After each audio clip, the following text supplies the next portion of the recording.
I'm Kevin. I lead the culture and trends team at YouTube. I've studied video trends for over 15 years. I wrote a book about video trends and their impact in culture. And I spend every day trying to understand the new and unexpected ways that people are using media.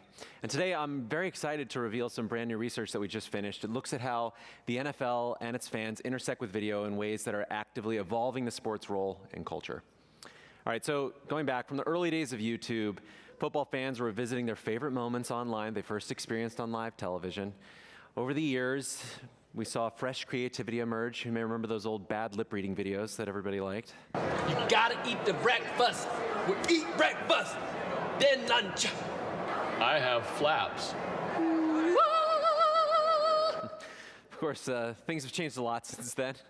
In 2026, we're in a completely different era in the relationship between football and media, and the fan is even more at the center of that relationship than ever before. From the launch of the NFL's YouTube channel back in 2015 to all the ways they've leaned in since, the work of many people in this room has deeply interconnected the sport with the new role that digital video plays in people's lives. Here's some crazy facts for you. There are over 20 billion views of NFL-related content on YouTube in 2025 alone. This number is so big, it's actually just kind of hard to grasp. I think the more interesting stat is that annual global views of NFL-related content grew by over 250% since 2020, which is incredible.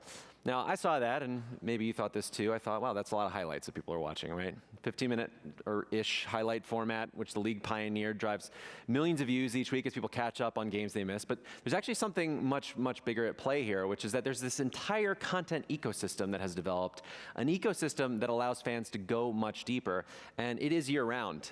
Get this, over a third of global views related to the NFL occur during the off-season. Right? Content-led discourse now happens all year long, and all of these off-season events have turned into new cultural tentpoles. The draft is now a multi-day phenomenon. There were over 250 million views of videos related to the NFL during draft weekend last year. Schedule release day used to be a press release, but it is now an annual event that fans actively anticipate. You got the Chargers using anime fandom. You got the Falcons using Mario Kart nostalgia. You got the Titans just asking people on the street to guess their opponent's logos. Baltimore Orioles. This one is the Red Stallions. 49 to 69ers. 49 No. Stars.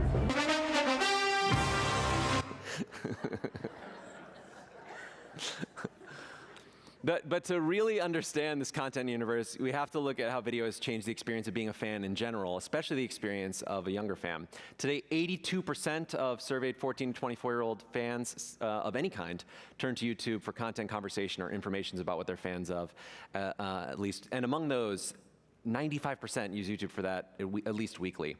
And incredibly, the vast majority of those younger fans are watching content made by fans themselves, right? These new fan-centric formats have emerged, like watch-alongs. There are these content types that resonate that you might not associate with football, like complicated mathematical analysis. An entire new world of content creation has emerged that gives fans new ways to go deep. 50% of US sports fans said they have watched sports commentary or analysis from creators or fans weekly. That number is even higher for younger demographics. And fans are not just watching, they are actively participating in the story of the league. I mentioned that growth in viewership that we've seen. Uploads of NFL-related content are up over 400% since 2020. And sure, a lot of the creators are posting content about the games themselves or making fan-centric videos like this. Nice game on Sunday. Hey, I'm glad the Bears got a win before they spend the rest of the season in hibernation. You think we should put out an Amber Alert to find your offense? You know, the Bears should really be considered a charity since they give away half their games. Here's a Jeopardy question for you. This quarterback saves all his interceptions for the playoffs. You've heard of the playoffs? But the things that people post actually intersect the sport with nearly every major pillar of modern popular culture, from gaming to fitness to food to fashion to sketch comedy, making fun of people who work at the NFL, to Rubik's Cubes, to amateur guitar tutorials. You can seriously pretty much find a video of anyone recreated in Rubik's Cubes now. In parallel, this fan experience has been enriched by how players have embraced video themselves. So on so many of the team channels, players now show up in the same fun formats that are popular with other celebrities and creators on YouTube. I particularly love these kids interview videos that the Eagles channel has been posting. Wait, we'll watch one. Why are you so bold? So bald. And where did your hair go? Oh my gosh. Why are you so bald?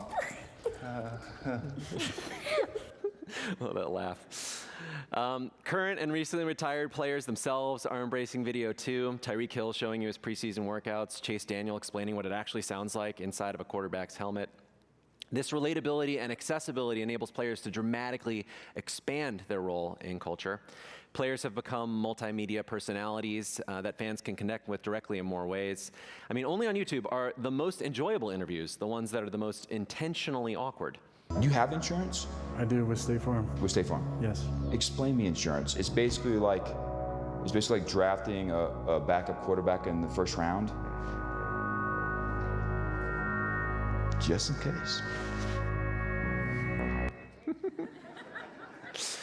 Podcasts in particular have helped players tell their own stories outside of the stadium, like when Jameis Winston appeared on the Kelsey Brothers' New Heights and shared the heartwarming story of his first NFL play. Do you have a welcome to the NFL moment? Well, yes, I have a iconic welcome to the NFL moment. I got two for you. Well, my very first pass in the NFL was a touchdown. There we go. And a lot of people can never say that. Yes, it was a Cody Simpson ball on a pick six on my very first pass. That was a welcome to the like, You got my so ass look, this is 57% of 14 to 24-year-old sports fans have said they have watched or engaged with podcasts or other videos from athletes weekly. And New Heights really broke through in culture last year as we had over 1.3 million concurrent viewers for the episode with Taylor Swift, which is the most for any podcast since we started tracking them. It's a reminder of how content around the families can actually diversify fanship around the game. Partners like Haley Cavender, who's engaged with Jake Ferguson on the Cowboys, or Claire Kittle and Kristen Juszczyk, who have a very delightful channel together. And of course, Kylie Kelsey create new entry points for the sport with their content. And we're now seeing female viewership of NFL content growing at a significantly higher rate. Using video, players and their fans are able to drive NFL discourse outside of the weekly highlights or press conferences, particularly as more and more of these guys are coming out of college fluent in digital media. This helped Shedeur Sanders become one of the stories of the season. He had a whole podcast series going before his rookie season even started. His highlights were remixed, his press conferences were reacted to. I learned from Shedeur that the young guys don't know what TED Talks are anymore. Which teammate would get a best TED Talk? Shedeur Sanders, bro, because he always got an opinion. That man. Tell me, what's a TED Talk? It's like, you know when you just got like opinions, like, and you could just sit there and talk about over anything? You gonna be great at that. I appreciate it, bro. But both he and fans are driving ongoing cycles of discourse. Much of the stuff I've shared today is research that we just released in this new Trends Report, which is available now. Anybody can access it. But taken together, it demonstrates this shift in what's possible now when it comes to engagement with the league, the players, and the sport. And to help me unpack this a little bit more, please welcome Tim Ellis from the NFL.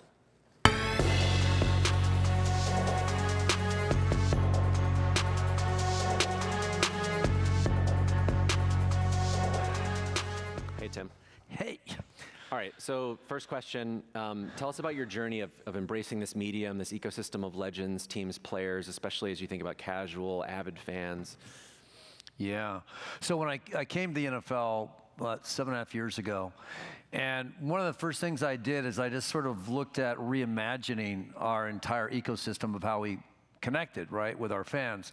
And at that time, we were very focused on our own ecosystem, right, our own owned and operated, if you will.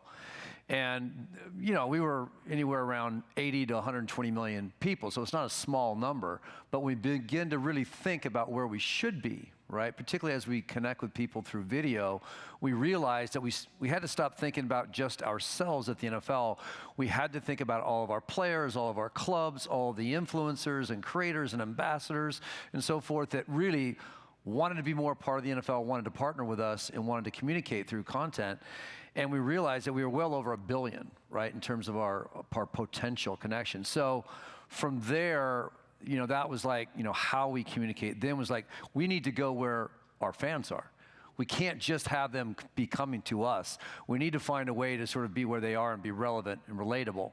And so we sort of kicked off this new strategy. It was a simple but very fundamental shift of helmets off. And you can see all the video that you just saw right there, of course, was all helmets off.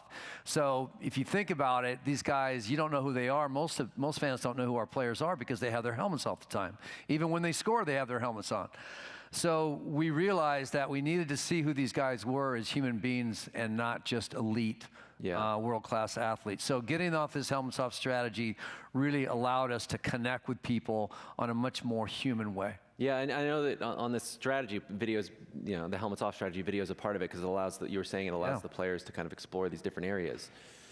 Yeah, I mean, listen, I think, again, it was all about, there was a real shift there at that point too, because a lot of the coaches in the NFL at that time didn't really want their players doing anything but playing the game, right?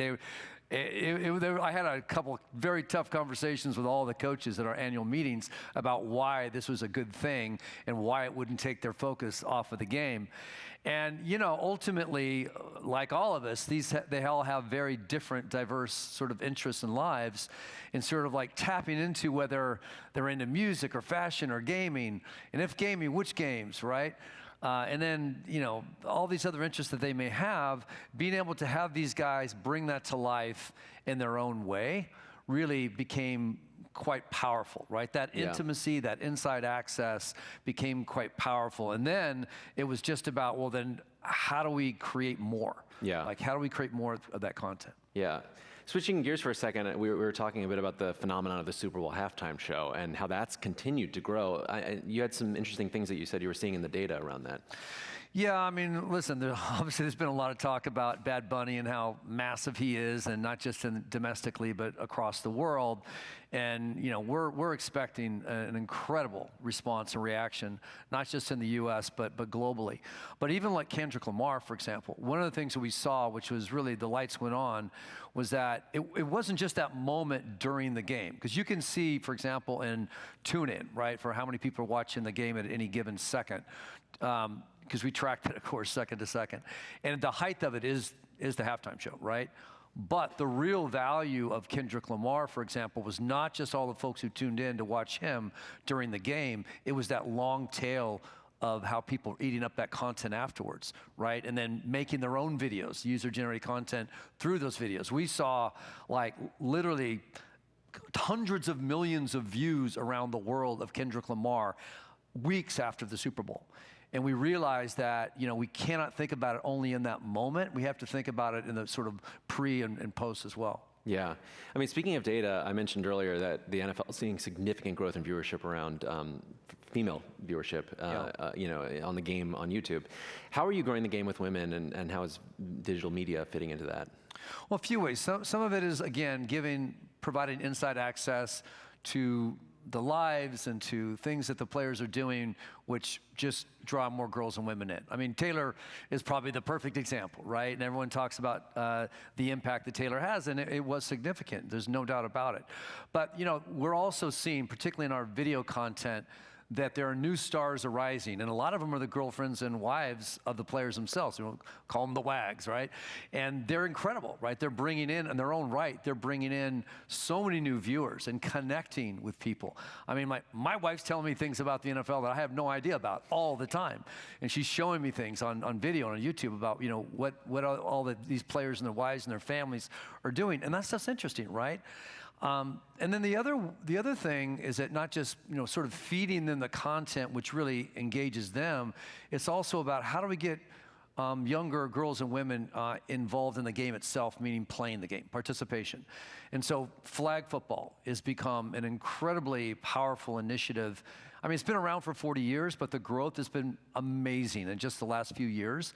And it's because the league and the clubs and our partners really decided, really from a fan development perspective. Of course, we care about young people playing the game, but particularly as the most inclusive, right, inviting people in, the most inclusive expression of our game came through young women and girls playing flag, playing that game. And we take stars throughout, not just in the US, but stars throughout the world, and we use video to create awareness and fandom and excitement for young women. So like Deanna Flores, if any of you saw our Super Bowl commercial a few years ago, where a young Latina was, running through the country, everyone trying to get her flag. Well, she's a massive star right now in her own right? And we've created more stars along with her. And so that's just enabled us to inspire and to drive fandom through participation through girls' flag and women's flag. Very interesting. We're gonna wrap up here. Last question. What do you see as the future of your experimentation in video, particularly as it relates to international expansion, which I know is something you've been thinking about a lot? Yeah. I mean, listen, I think that, and you've seen some of the great examples of what you just showed during your presentation. Fans they get excited about creating their own content, right? And so we can see, and we just have to continue to be better at it, of enabling and inspiring fan-to-fan communication, because some of the best stuff on YouTube is actually created not by us or by players, but by fans, right? And obviously we do things to inspire them in our own right, and our players are getting better and better at that as well. I mean, Tom Brady and Peyton and some of these guys who now have their big production companies, they're masterful at creating a lot of these content, but we are now seeing, particularly since some of the rules have changed in NIL and everything coming into the NFL, when our players are drafted, they already know what they're doing, right? They already have good teams behind them. They're already creating great content. But I think where we're going to see the future on this is not just how we inspire and enable creators and influencers. It's going to be fans themselves, and how powerful that content is, and really helping them create this sort of mass intimacy at scale through their own content. So interesting. Well, that is all for us. Thank you so much, Tim, for this, and thank you all. Thank you.